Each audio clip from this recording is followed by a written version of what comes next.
And joining us now on the phone is Mark Neveau, who has worked for FEMA and knows situations like this all too well. Mark, walk us through what is likely happening at this hour. So many moving parts, so many people involved. Describe the scene from what you know.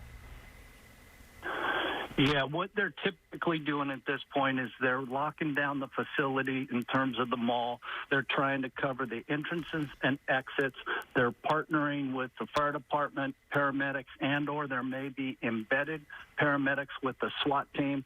They're going to use dogs to go through that mall, search for any secondary or bombing devices. They're also going to try and screen the people who are leaving the mall to make sure there isn't an accomplice with that individual, the perpetrator.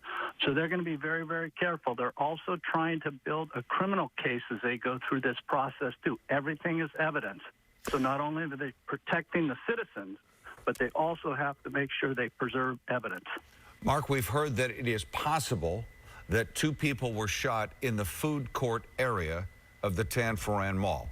Say, for the sake of argument, that that is in fact true, and if those 2 victims are still inside that food court, how and when do authorities get to them and give them treatment?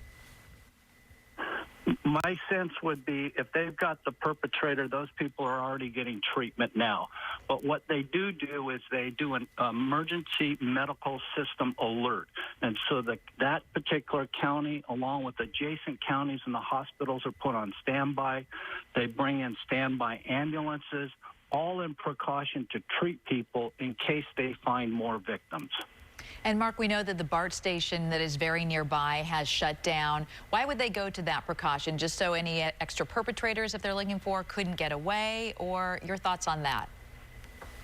Yeah, it's more in precaution than anything. You'd rather inconvenience people. Unfortunately, now as commute time, people are trying to get home on BART. You have probably transit from the airport going on.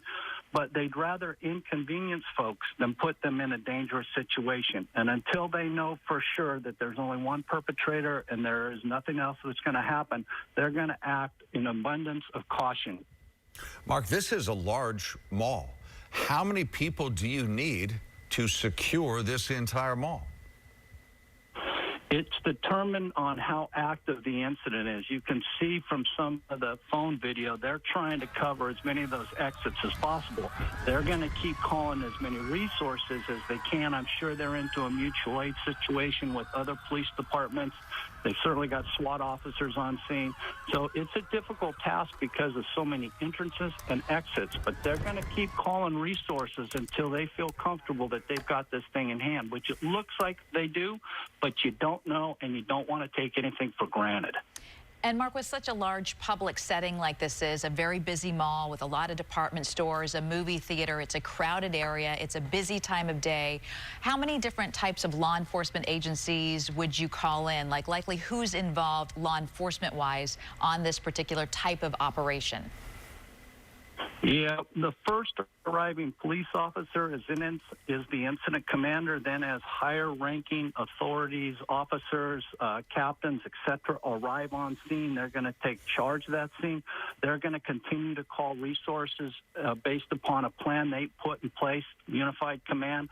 They're the lead agency. I'm sure they're talking, with the fire departments in the area, along with the ambulance, along with other police departments, and they're going to keep calling resources till they feel comfortable that they've got that thing wrapped.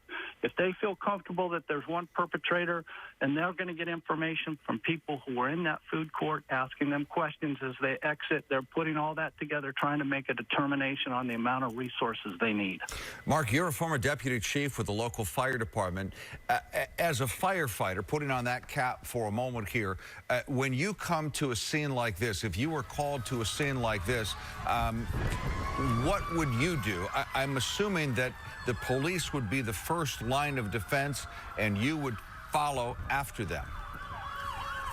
Absolutely. You're trying to protect your personnel as well as the public, and you're partnering with the police department because they've got protection for any of the medics that go in. Now, again, sometimes there are SWAT paramedics that are embedded with those SWAT teams and the officers, if they can get in there, they can do an assessment on what's necessary as well.